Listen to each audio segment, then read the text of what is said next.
Jai Bhakti Vaishnava. Brahmachari is Das. Jai. Oh, Krishna Chi. Jai. Krishna Giri Gurdam ki jai, Vrindavan ki jai, Mayapur Dham ki jai, Jagannath Dham ki jai, Tulasi Devi ki jai, Bhakti Devi ki jai, Ganga Maya ki jai, Jamuna Maya ki jai, Samaveda Bhakti Nidhi ki jai, Thai Gaur Premanand, all glories to soul, all glories to soul, all glories to soul, glories to Shri Guru and Shri Ram, glories to Srila Prabhupada ki jai.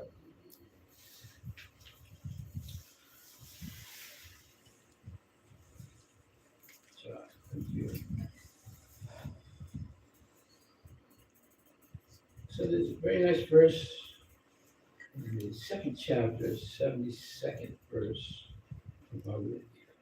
Vihad kamam yasarvam puvam charati nirmama yahankara sasantim adhigachati. So, what does this say? Thank you.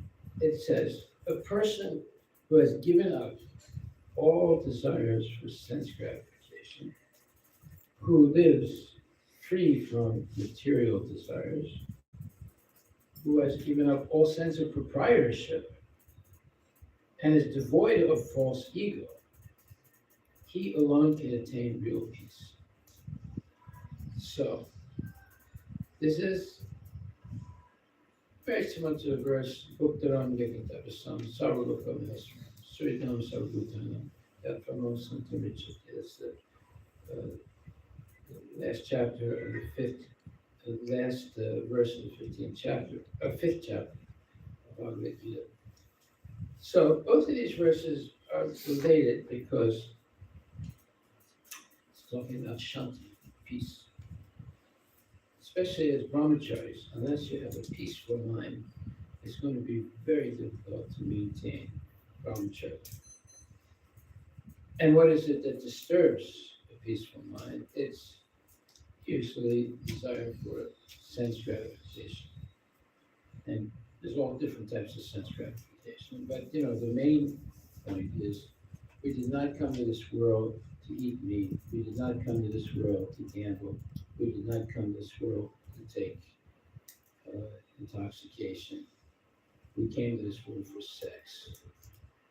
That's what attracted us to the material world. We are what's called marginal energy. That means the jivas are living on the margin of Vaikuntha.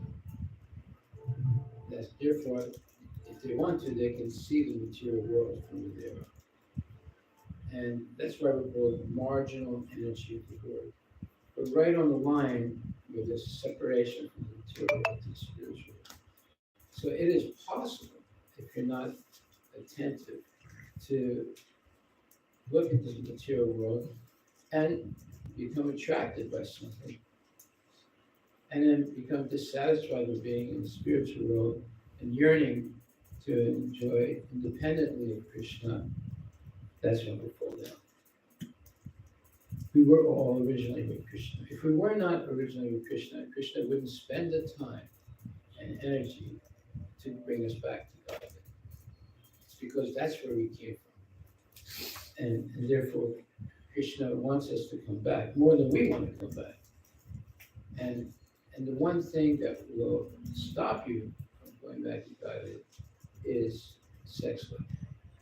Now, Krishna doesn't say he's against all sex life. Dharma viruddha bhutesu, kamosmi bharatarsava.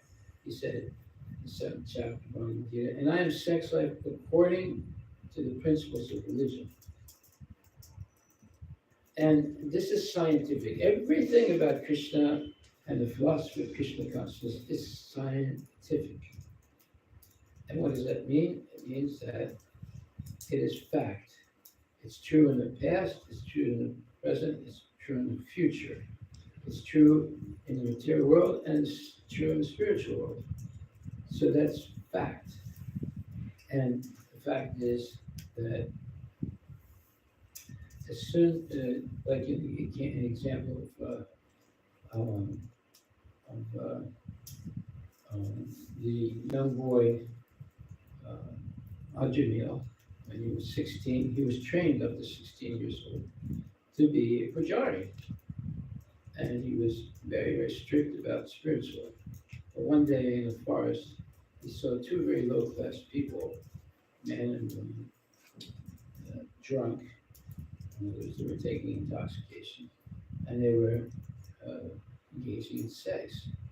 And when he saw that, something happened in his mind and he became attracted to that. And from that point on, he gave up being a pujari, following rules and regulations of Krishna consciousness, and took up a life like a dacoit, lying, cheating, and he married a prostitute, and he had 10 kids. He said, no, he chanted the name of Narayana at the moment of death. He said, no, no, no, no, no, that doesn't, you're Narayana, that's, he was calling his son. He said, it doesn't matter, because the name of the Lord is absolute. And ever since he had his son, his son might have been around 10 years old at that time. Every day we say, Narayana, come here. Narayana, where are you? Narayana, do your homework. Narayana, this, Narayana, that. So he was saying the name of Narayana many, many times. And he said it at the moment of death. So he got what's called a second chance. He didn't go back to Godhead, but he got a second chance to finish Krishna consciousness. So after seeing what happened, he saw the Yamadutas ready to take him, and he was very scared. And then he saw the Vishnudutas stop him. And that wasn't all. The Yamadutas said, look, we've never heard this before. Just by saying the name of Narayana at the moment of death, he's exonerated of all his sins. We never heard this before. So we have to go back and ask our Gurudev if this is true or not. See, even though they're ferocious Yamadutas, but still they respected Gurudev. So they went back and they asked the Yamaraj, they said, look, tell us something about this. The Yamadutas, the Vishnudutas stopped us from taking this Ajamil, who was a big sinner. They say, because he said Narayana at the moment of death, even though he was calling his son, he wasn't calling Narayana. And they said he was purified of his sins. I mean, we've never heard this before. Is this true? And Maharaj said, yes, it's true. He said, the power of the holy name is absolute. Everything about Krishna is absolute. His name, his activities, his desires, everything is absolute. And if he said the name of Narayana, even though he didn't mean the son of Narayana, but still, he was purified. So then the Yamadutas did not argue anymore. And then Ajamil was taken to Haridwar, and he sat down on the bank of the Ganga, and he started to chant, Om Namo Bhagavate Vasudevaya.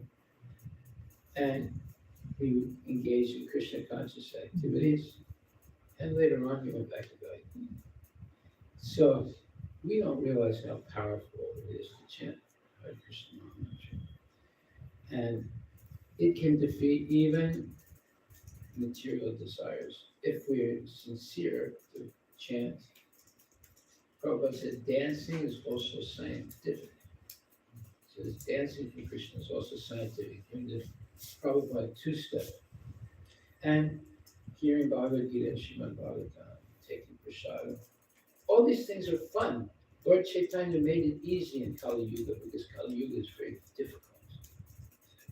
Because it's so difficult, he made it easy and he gave what's called dispensations. Dispensations means he made special arrangements for devotees to easily make spiritual advancements. So in previous ages, if you thought of doing something evil, immediately you got the karmic reaction without doing that evil deed. Just thinking you got the karmic reaction. But in Kali Yuga, if you think of doing something evil, you don't get the karmic reaction. You have to actually do it.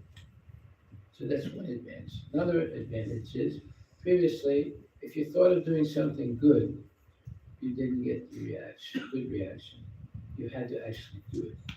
In Kali Yuga, you just think of doing something good for Krishna, you get the beneficial karmic reaction or good reaction right away, even if you don't do it. So these are two advantages. Third advantage is simply by chanting Hare Krishna, you can be liberated rather easily if you chant without any offenses and any material desires. Number four, Nahabi Brahmachari Pratajaya Nidite Swabham Apiyasi Dharma Jayate Madhurvaya.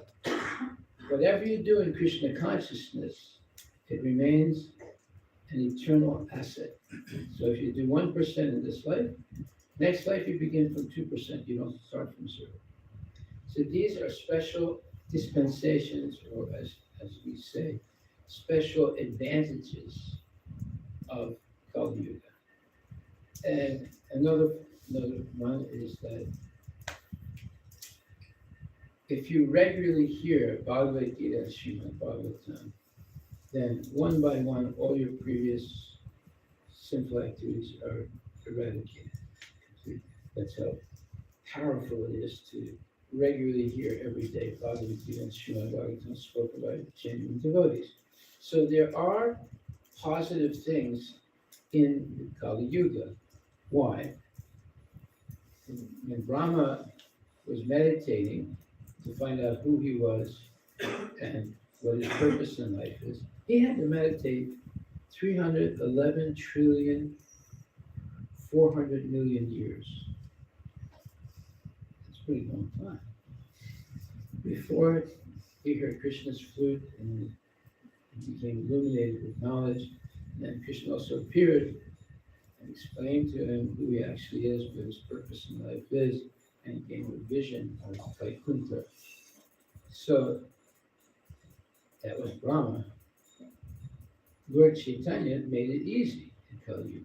Simply chant, dance, feast, hear Bhagavad Gita, go out on Sankirtan, respect instructions of Guru and Krishna, and so forth. Very easy. You don't have to meditate. You don't have to do very elaborate pujas or fire sacrifices. So we should take advantage of these advantages, right? And you have to thank Lord Chaitanya. He's the one that made it easy like this. So besides that, I personally asked Prabhupada once on morning walk, I said, is it possible to actually become free of sex? He said, yes, but you must chant Hare Krishna. He said, if you keep chanting, eventually it will go away. So I believed him. I'm still here, and I never left the movement. 55 years. There are other devotees like that also, because we're chanting. If you chant and not alone, in the company of other devotees, if you chant alone, you can easily deviate. If you chant in the association of devotees, if you have even a slight bit of deviation, they'll give you a little punch in the back and say, hey, wake up. Don't sleep when you're chanting. Concentrate on chanting Hare Krishna. Okay, sorry. And you have to chant seriously. Hare Krishna, Hare Krishna, Krishna Krishna Hare Hare Hare Ram Ram Ram Hare Hare. There was this one devotee in France used to chant.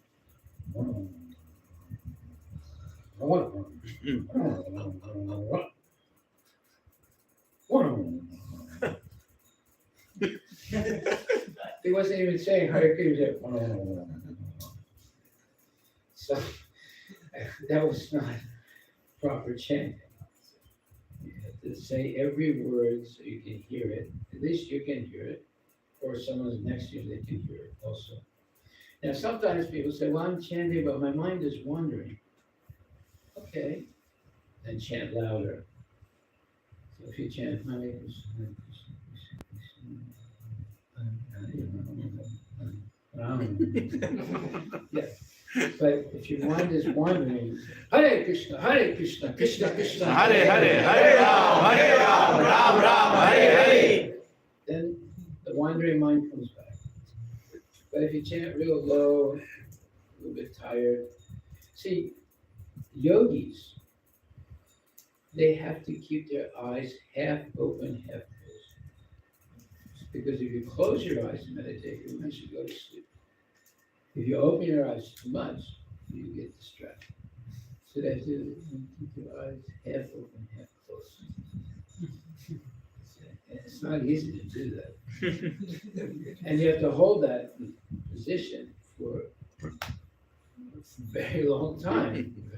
See, now let's compare the Mayavad way of making spiritual advancement and the Krishna conscious way of making spiritual advancement. The Mayavadis, their ultimate goal is to meditate 24 hours a day and stop all desires and meditate on either nothingness, which is almost impossible to do, or meditate on one thing, that's the light. Now, does that sound like fun to you? And you have the association of people.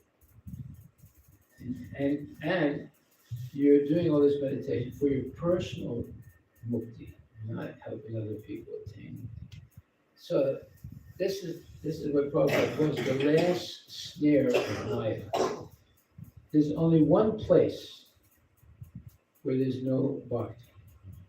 There's bhakti in hell. There's bhakti in the material world. There's bhakti in Vaikuntha. There's bhakti in Goloka. There's only one place where there's not bhakti. The Brahman effulgence. So it's not surprising that you can fall down from Brahman. First of all, you have to go through a lot of trouble to reach Brahman. You have to deny your individuality. You have to completely reject the whole material world and relationships, mother, father, wife, everything, reject everything. And you have to meditate on nothingness like the Buddhists or just on the light, like the Mayavada. And you reject also Vaikuntha, you reject Goloka. That doesn't sound good. In other words, you rejected everything. And where you're going to go is a place where there's no relationships. See? And you have to stop your mind from desiring things. So, it's all like what you would call severe self-limitation. Whereas Krishna consciousness, we don't reject anything. We reject using things for sense gratification, but we don't reject the things. And we learn to use everything in Krishna's service. So that's different than the rejection of the Mayavadis. And we don't reject emotions and feelings. We don't reject happiness and bliss. We encourage it, but not for our personal sense gratification, for pleasing Krishna, but because we are part and parcel of Krishna.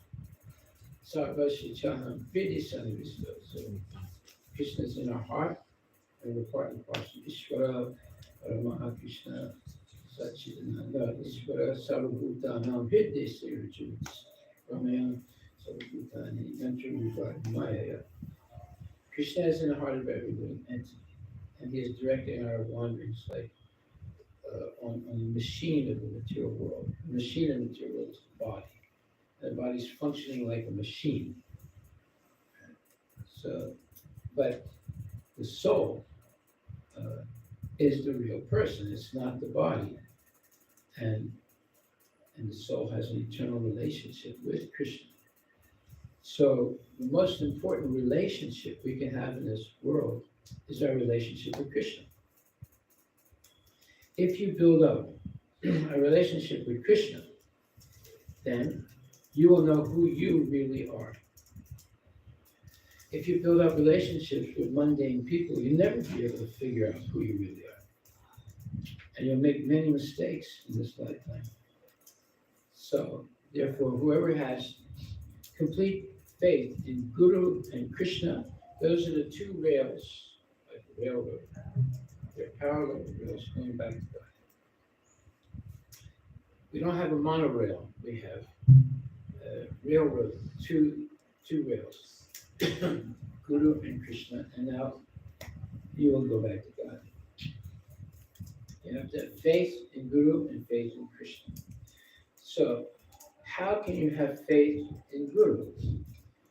Because you're not supposed to accept the Guru until you're absolutely sure that you can surrender to that person. Well, Krishna is the original Guru, and whoever repeats Krishna's words correctly, they're also Guru. So, if someone says, well, you don't have to read Bhagavad Gita, I'm here. I'll tell you what's true and what's not true. That person is violating the principle of Guru. Therefore, you reject people like that. And you have a right to say the following. If you hear someone giving a lecture, and you can ask a question, where does Krishna say what you just said? That's a legitimate question. You're not being disrespectful by asking a question. And if the person is a real guru, they should be able to show you where that statement comes from in Prabhupada's books. So you have a right to ask a question like that. It's not disrespectful. And if the guru doesn't know the answer, so you give me a day or two, I'll come back with the answer, and I'll look it up somewhere, and come back with the answer. So becoming a guru means you strictly follow the regulative principles, and you simply repeat what Prabhupada and the Acharyas and Krishna has said. So you have what's called triangle of verification. Triangle has 3 points. First point, Krishna's words, Bhagavad. And then second point, Acharya's repetition of those initial teachings of Krishna. And then third point is the present Guru, who also validates what the Acharyas have said and what Krishna says and repeats also correctly. Now you can close the triangle and you know that the person speaking to you is actually a real Guru.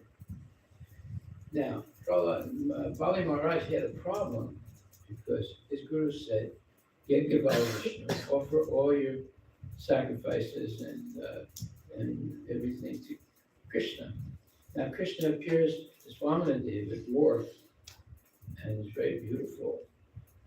And he's asking, Bhikshu Dan from Vilas Maharaj, who every month was giving charity to Brahmanas. And when he appears, Shukracharya, his Guru, said, don't give him anything. He is Vishnu, and he's going to take everything away from you. And if he takes everything away from you, how am I going to get my monthly salary for my family? So you see how money and profit initiative can ruin a spiritual life very easily.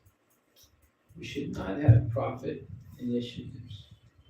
We should be completely renounced as Brahmacharis and simply serve the instructions of Guru and Krishna, and not be interested in building up bank accounts and selling condos and this place or that place and making profit and all that stuff. No, we should be satisfied with a bead bag, a dhoti, and beads and prasadam. That's it.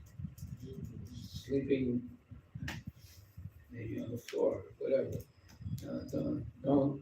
We should not try and have big houses and cars and all that. Although that's what you're seeing outside.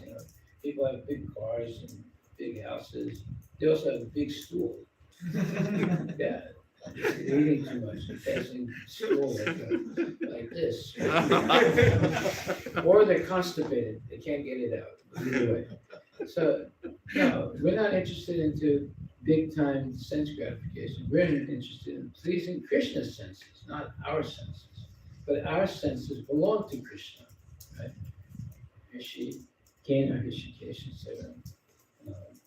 So, yes, our senses, our body, our mind, our intelligence, our ego, everything belongs to Krishna. So if we use these instruments, highly, let's say, highly advanced instruments for gathering knowledge to find out about Krishna, then we're using the body correctly. And Krishna will protect us. And as he says, Tesam Satsayutanam Vastam Patipurvatan. He'll give you the knowledge by which you come to him. So knowledge is not studying and passing tests. That's not knowledge. Knowledge is revealed. It's a different system. It's through revelation, not through studying and reading, things like that. Krishna is going to reveal the knowledge to us, just like he revealed to Brahma.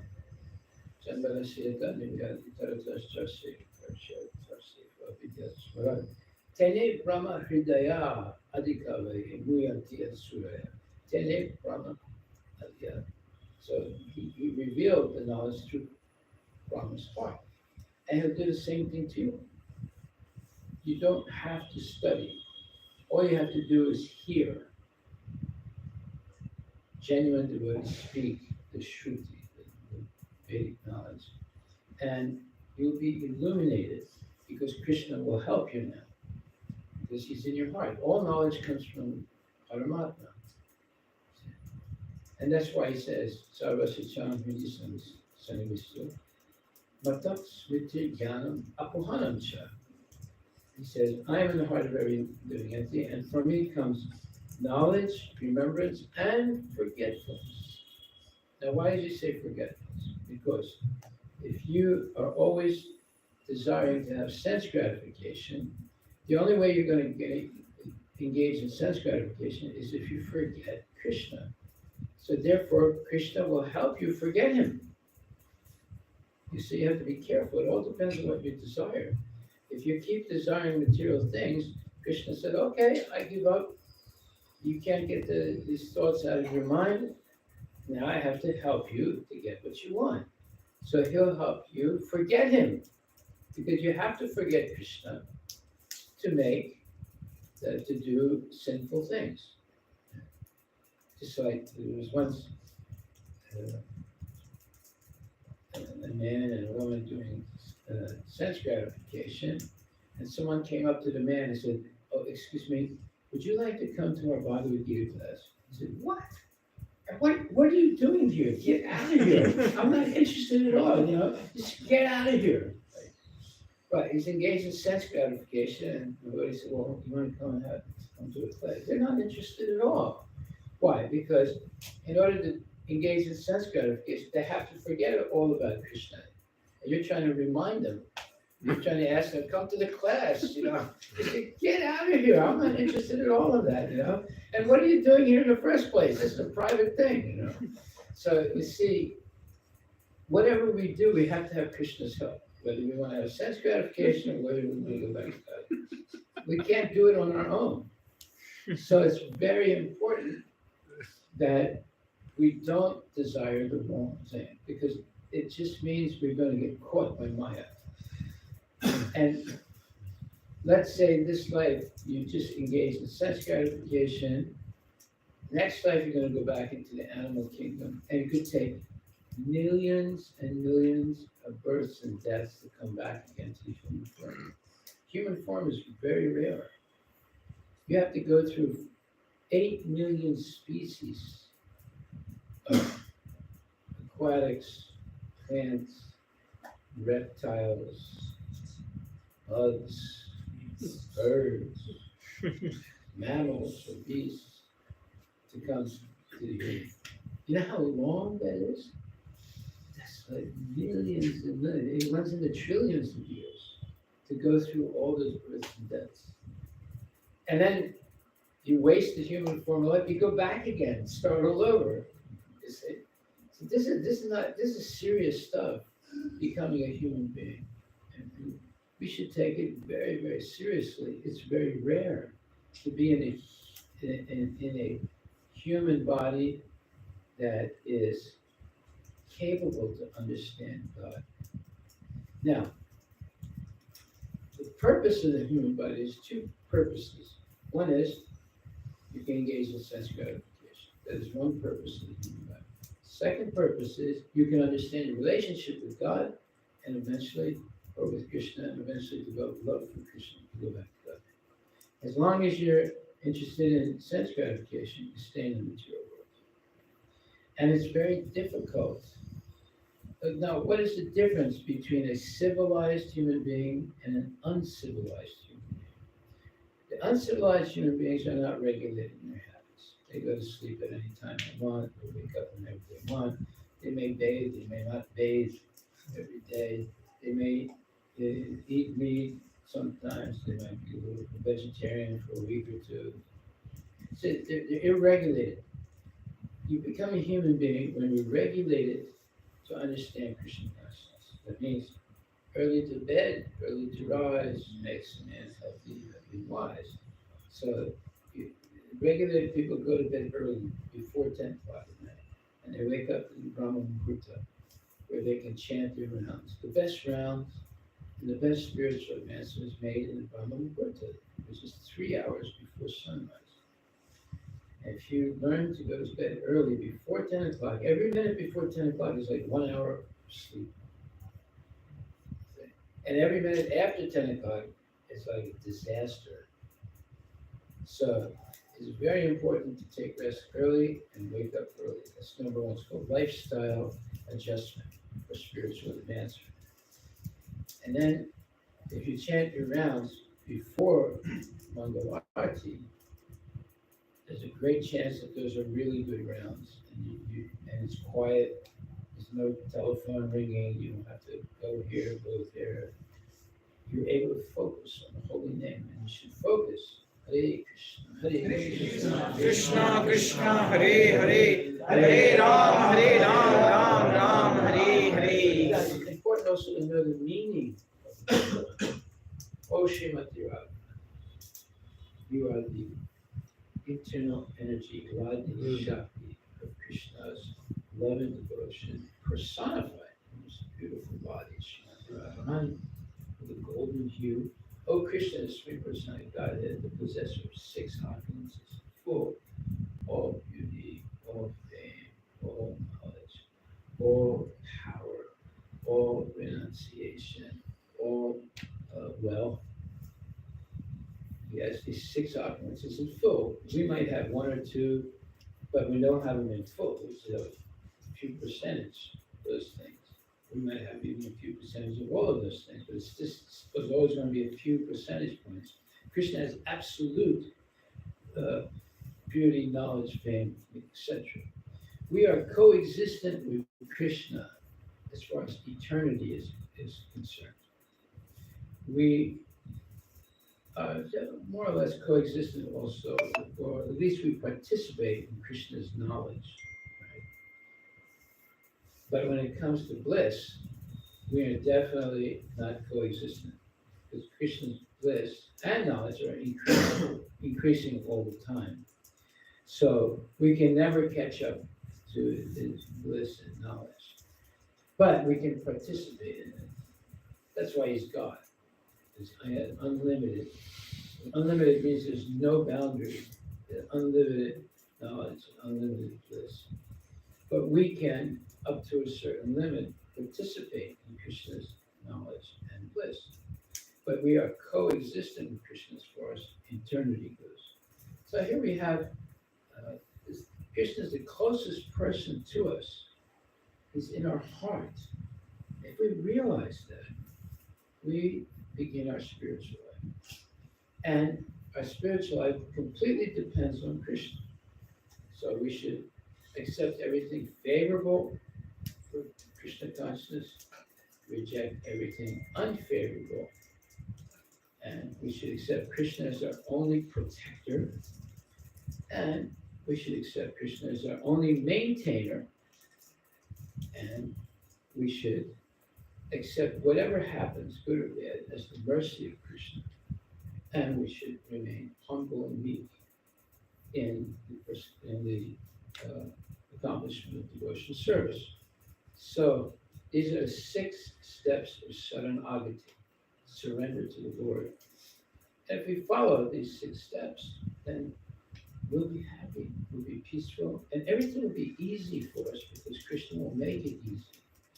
And just by following Lord Chaitanya's program, everything becomes easy in our life. Okay, so this verse, a person who has given up all desires for sense gratification, who lives free from desires, who has given up all sense of proprietorship, and is devoid of false ego, he alone can attain real peace. Now, at the end of every puja or sacrifice, what do people say? Shanti, Shanti, Shanti, right? Everybody wants Shanti, because without Shanti, you can't be happy, right? If you're living in a war zone and there's no Shanti, you're not going to be happy at all. You're going to be suffering like anything, right? So therefore, there's a very nice verse in the 2nd chapter. It says,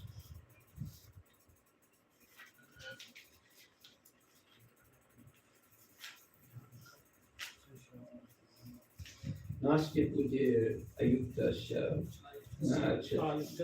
chayuktasya bhavana cha bhavata shantir asantasya utastam. It's very nice verse.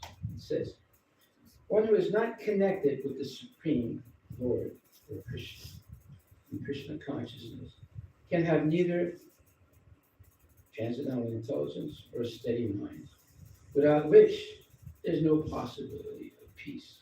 And how can there be any happiness without peace? So if you don't have Shanti, you're never going to be happy, and you're not going to have peace of mind. So what is the qualification for Shanti? That is, having buddhi, transcendental intelligence. So transcendental intelligence doesn't mean you can recite verses. It means that you understand the verse and you actuate the verse in your daily life. That means you have transcendental knowledge.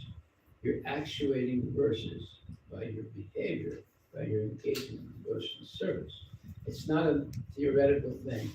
Theory is not practice.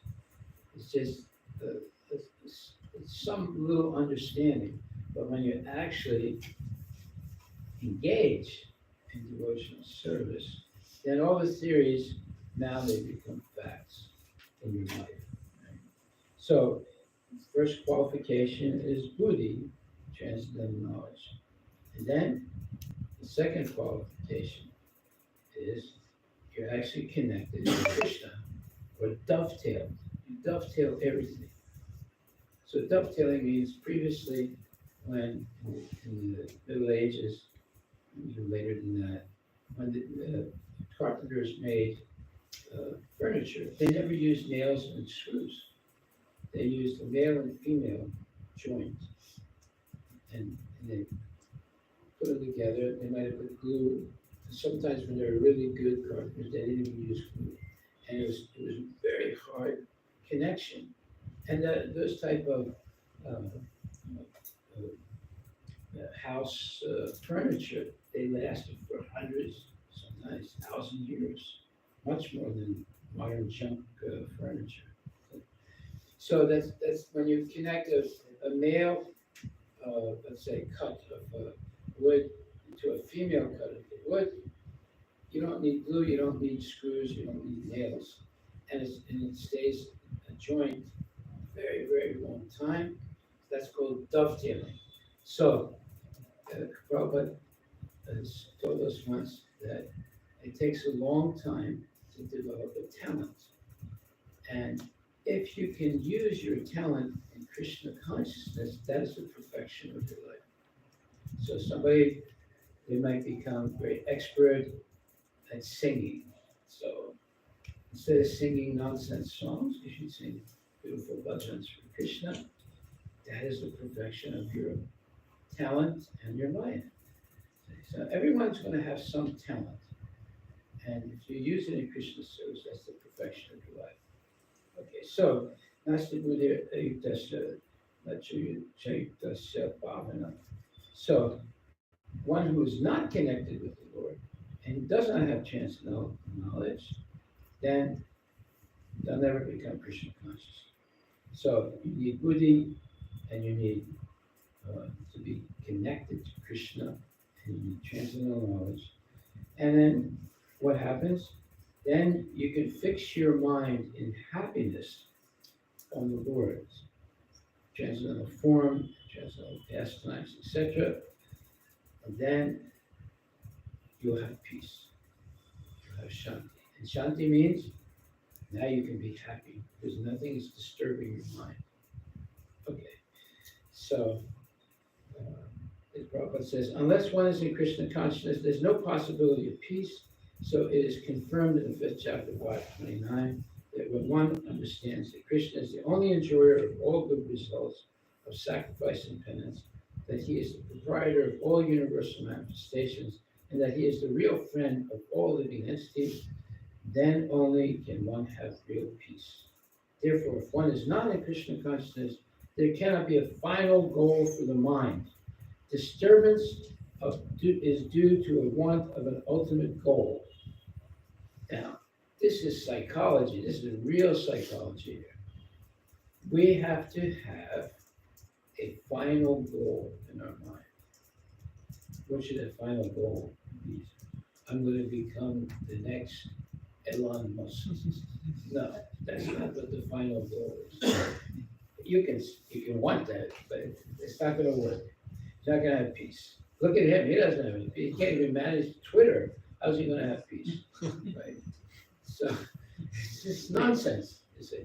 So the point is, there cannot be. If one is not in Krishna consciousness, there cannot be a final goal for the mind. Why? Because when you're not Krishna conscious, your mind is already wandering. Should I marry her or should I marry someone? Should I live in India or should I live in America? Should I buy this car or should I buy that car? Should I invest in this stock or that stock? Should I live in this temple or move to another temple? This is going on every day in the mind. And you're not able to make your mind up. But if you have one goal, that is to always engage in service for Krishna, then you become sane. Then the mind becomes peaceful. Then the mind becomes focused. Right? So I'll stop right there. These are different points that Brahmachari should understand. If you understand these points, you'll have shanti. You'll be happy. You won't have hankerings for this thing or that thing. And you won't be like my friend. I met him, we were talking, then I went away. 3 weeks later, I come back and say, I love her so much, she doesn't love me. I said, who are you talking about? I said, well, I met this girl and I'm in love with her and she doesn't love me. In 3 weeks, he went from being a happy guy to being miserable.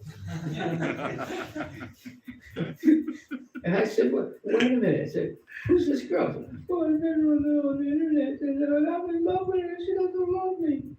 Look how miserable he became. Before that, he was a very happy guy. Right? So you have to be very careful. Maya is, you make any little slip, Maya grabs you right away. Be very, very careful.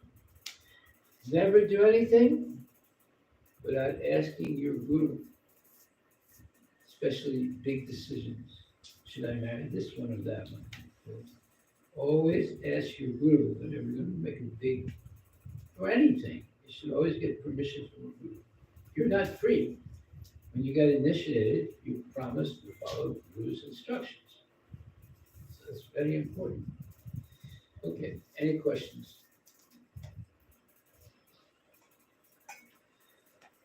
Okay, and we can all go to sleep now. Yes, ISKCON Maharaj, very enlivening class. Thank you very much for doing light on very wonderful things.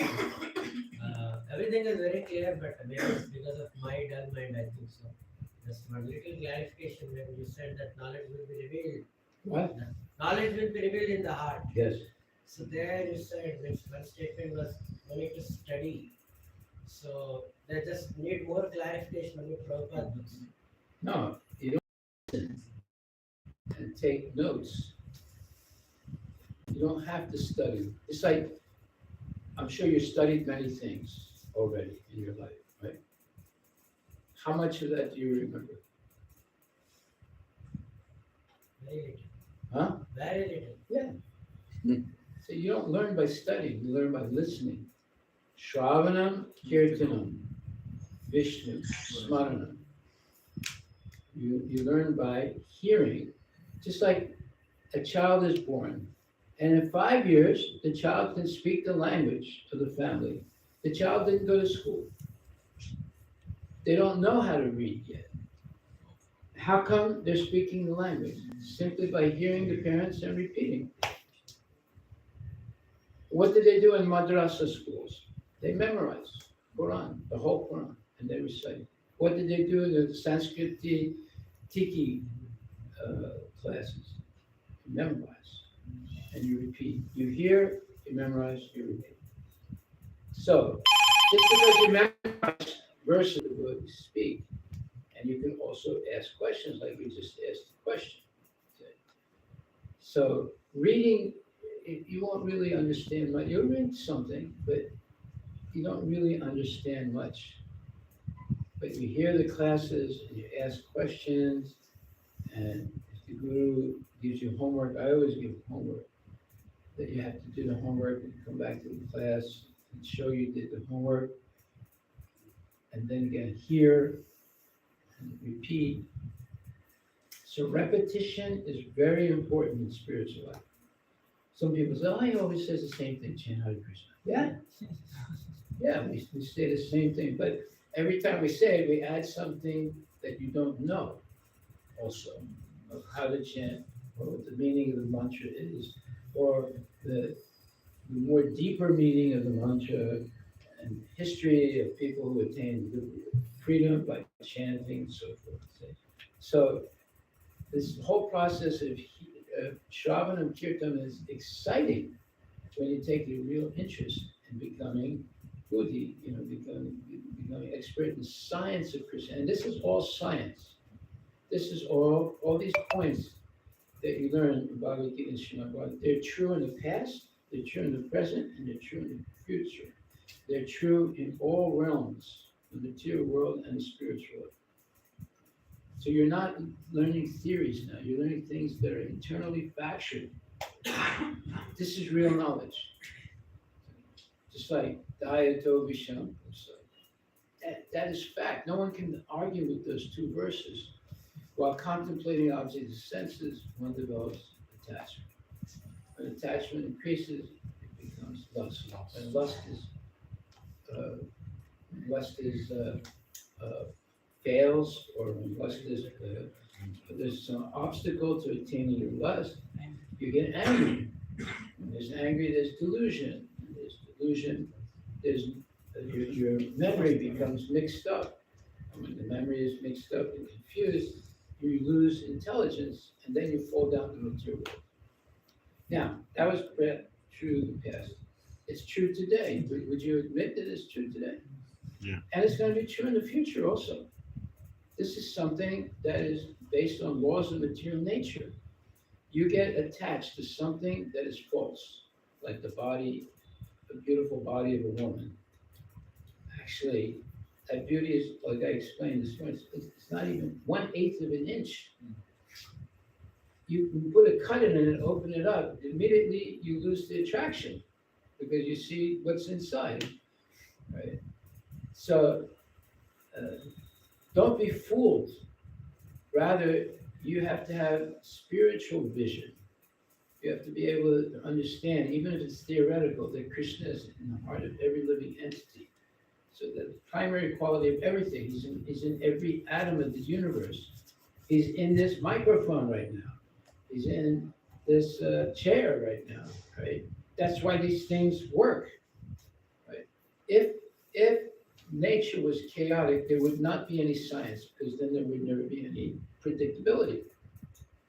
But nature, even the scientists agree, nature's acting in an orderly way. Now, who made that orderly way? Who made nature orderly? They say nobody. It happened by accident. So they're supposed to be, the rational scientists, right?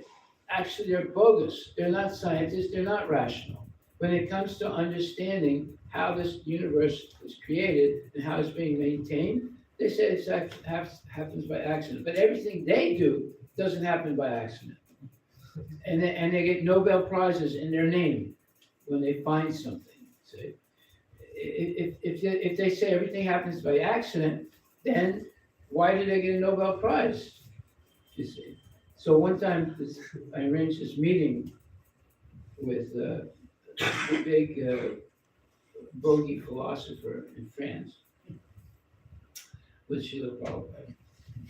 And this guy, Jean Herbert was his name. He was the official translator of Aurobindo. He translated Aurobindo's books into French, and he became a guru himself in France. So when he met Prabhupada, we arranged this meeting. He bought a book that he had just written. It says, the title of the book was Bhakti Lo Yoga d'Amour, which means Bhakti, the yoga of love. But in French, the word amour, they had the same word in Spanish also. It has a connotation of sex. So, because in Sanskrit, you have many different words for love, right? But in English and in French, there's only one word for love, and it has to serve for all types of love, like the love between a mother and a son, the love between a man and a woman, the love, like so-called love of illicit sex.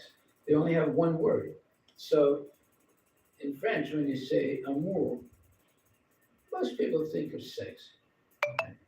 So anyway, he showed Prabhupada the book, and he offered it to him. And Prabhupada didn't look at the book and didn't even touch it.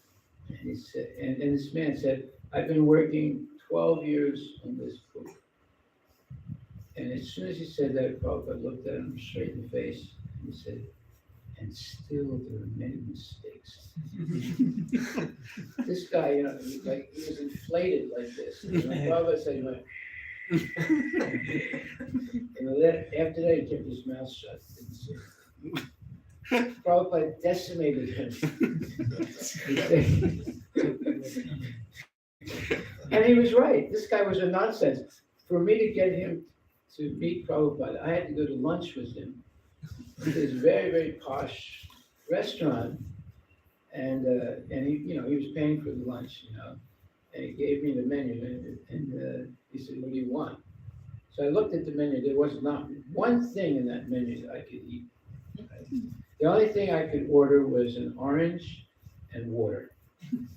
So he ordered, red wine, white wine, and fish and meat, all kinds of junk, right? And then he said to me, what do you want? I said, I looked at the waiter. I said, well, I want the water and the orange. And he looked at me and said, what's the matter with you? You sick? I said, no, I'm not sick. I'm a vegetarian. He said, oh, he said, I used to be a vegetarian before the war. But I saw so many things in the war, I started eating meat again. A completely frivolous, nonsense person. Right? So I had to sit there with him and listen to him talking. And then afterwards he said, oh, I want to take you, we were in a museum restaurant. He said, I want to take you and see my favorite god. I said, okay. So he's an Indologist, right? So we went and he showed me a 14th century deity of Balaram. And he said, this is the God that I accept. I said, really? I said, why is that? I said, parce qu'il se saoule, which is French for because he gets drunk. Right? So he drinks,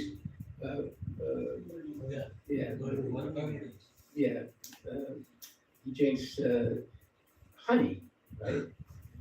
But and it says he gets intoxicated, but it's not that he gets intoxicated like someone who drinks wine. He becomes intoxicated with transcendental love for the Lord, right? So I told him, I said, you're misunderstanding. He said, no, I'm not misunderstanding anything. He said, no, he gets drunk. That's why I love the guy.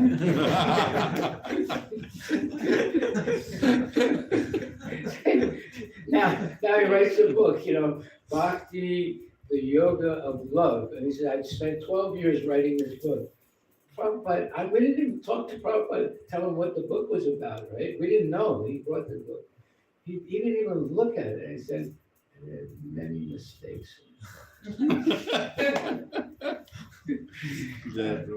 So, there's no one like Prabhupada. Okay, so anyway, thank you very much. All the ways to Srila Prabhupada. Ki Jai. Jai.